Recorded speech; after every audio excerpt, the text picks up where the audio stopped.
अब ये यूरोप से हम देख रहे हैं बड़ा दबाव है मुफ्ती साहब कि वहाँ पर साजिशें भी मुल्क के खिलाफ होती रहती हैं कि जनाब हमारा GSP+ स्टेटस है कि वहाँ पर हमारे जो मसनूआत हैं उनको ज़रा रियायत मिलती है। तो अब वहाँ पर एक करारदाद जारी है कि जी यहाँ कवानीन बड़े सख्त हैं, यहाँ पर अक़लियतों के हुकूक नहीं हैं और इस तरह से इस्तेहसाल होता है जी यहाँ पर, तो इस वजह से जनाब वो स्टेटस आप वापस लिया जाए। इमरान खान साहब ने बड़ा वाज़ेह कर दिया है कि जी ख़त्म नबूवत कानून पर कोई समझौता नहीं हो सकता।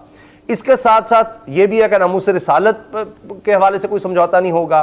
तो OIC के ममालिक के सफ़ीरों से भी उन्होंने मुलाकात की है, 30 सफ़ीरों से।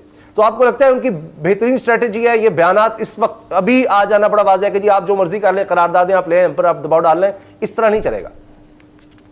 उसामा भाई, बुनियादी तौर पर अल्लाह और उसके रसूल ने हमें बहुत पहले से इस हवाले से मुतनब्बे और आगाह किया हुआ है। अल्लाह का कुरान हमें वाज़ेह रहनुमाई करता है कि अल्लाह ताला अपने नबी से फरमाते हैं कि हबीब आप इनसे कह दें कि अगर जब तक तुम्हें तुम्हारा जो खूबसूरत तुम्हारे महल्लात, मकानात, तुम्हारी औलाद, तुम्हारी तिजारत, तुम्हारा साजो सामान और तुम्हारे बेहतर बेहतर मकानात, जब तक इन सब से बढ़कर तुम्हें अल्लाह और उसके रसूल प्यारे नहीं हो जाएंगे तो तुम फिर तैयारी कर लो कि तुम पर अल्लाह की तरफ से अजाब लाया जाए।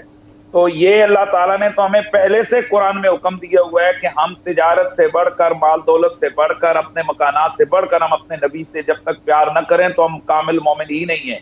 मैं इमरान खान साहब ने जो ये बयान दिया है, यूरोपीय यूनियन ने जो दबाव डाला है, उसके मुकाबले में जो इन्होंने बयान दिया है मैं उसकी तहसीन करता हूँ, लेकिन अल्लाह करे ये बयान की हद तक ना हो, क्योंकि इस वक्त बहुत सारी लादीन लाबियां इमरान खान साहब को घेरी हुई हैं। मैं जाती तौर पर इमरान खान साहब के हवाले से मायूस नहीं हूँ, लेकिन कादियानियत, यहूदियत, इनके दाएं बाएं बहुत सारे लोग ऐसे मौजूद हैं कि जो लोग नहीं चाहते हैं कि मुल्क के अंदर रसूलुल्लाह का बोल बोला हो, नबी के नाम का बोल बोला हो, कुरान का बोल बोला हो, यहाँ रसूलुल्लाह के दीन की बात आए।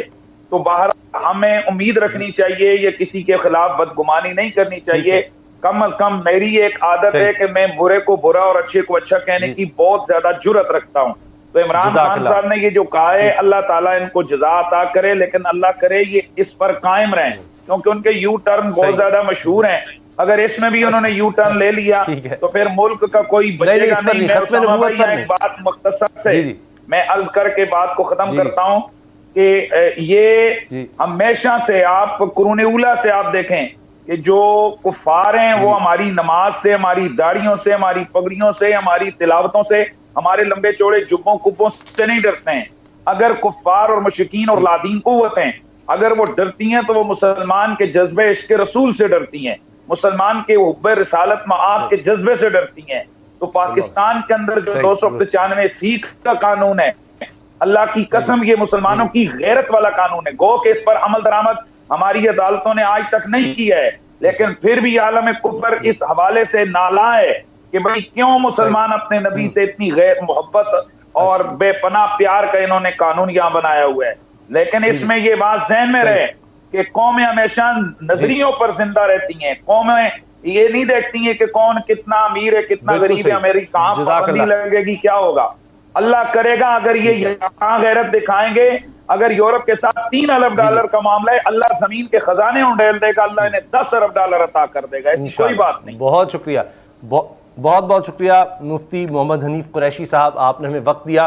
बाबर डोगर साहब, असद खरल साहब, आपने बातें सुनी मुफ्ती हनीफ कुरैशी साहब की भी। ये जो नामूस रिसालत वाला मामला है, ख़त्म नबूवत का कानून, अब ये पूरा एक प्रोपेगेंडा हुआ है, इसमें कोई ढकी छुपी बात नहीं है कि करारदाद लाई गई और इंशाल्लाह उम्मीद है कि वो पास नहीं होगी। हमारा अपना केस मजबूत है कि ये हमारा अपना एक कानून है। अब जो ये OIC के ममालिक के 30 सफ़ीरों से वज़ीर-ए-आज़म ने मुलाकात की है, कई अहम इजलास किए हैं। असद खरल साहब, आपको क्या लगता है कि OIC से भी इस तरह का रिस्पॉन्स आएगा जिस तरह पाकिस्तान का हमेशा रहा है, पाकिस्तान इस मामले पर खड़ा होता है?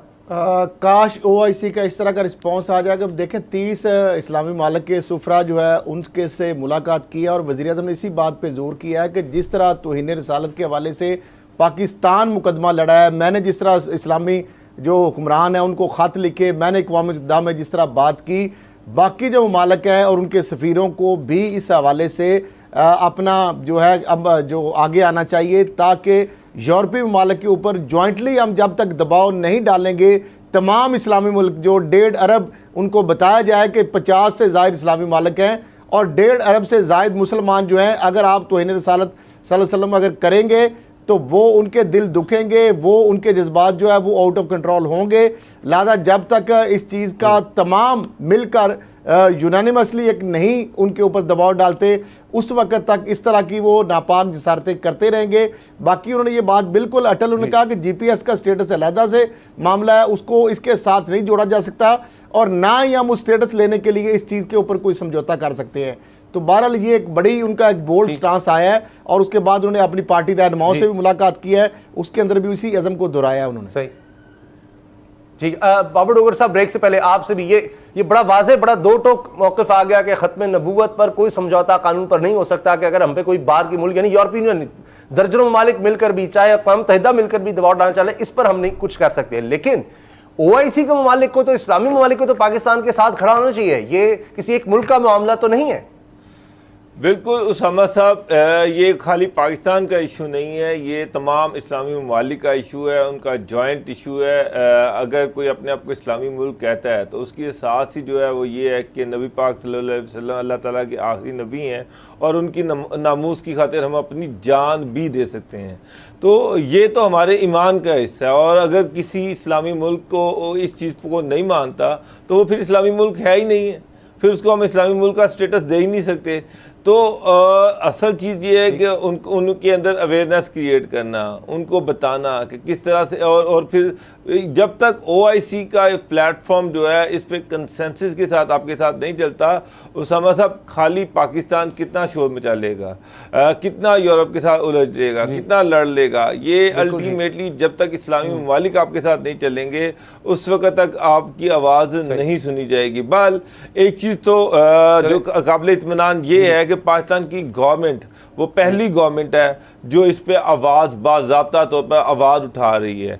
इमरान खान को ये भी एजाज़ है कि उन्होंने इस्लामी ममालिक के जो सफरा हैं उनको बुलाया और उस पर सेंसिटाइज किया, उनको बताया कि इसकी क्या अहमियत है और इसको हमने आगे किस तरह से आगे लेके चलना है। खत्म नबूवत का कानून कहीं खुदा न खास्ता कोई दोबारा ना देखा जाए और इसके साथ साथ नमूस रिसालत के हवाले से कि जी आपके यहाँ बड़े सख्त कानून हैं, इनको बदले नहीं तो हम आपकी जो मसनूआत हैं उनको जो सहूलतें दे रहे हैं यूरोप में वो नहीं देंगे। तो पाकिस्तान ने बड़ा वाज़ेह इस पर मौक़िफ़ इख्तियार कर लिया। ज़रूरत इस चीज़ की है कि OIC के ममालिक उसे पाकिस्तान का साथ दें और मिलकर यूरोपियन यूनियन पर दबाव डालें कि जी ये हमारे दीन का, हमारी बुनियाद का मामला है, इस पर हम समझौता नहीं कर सकते।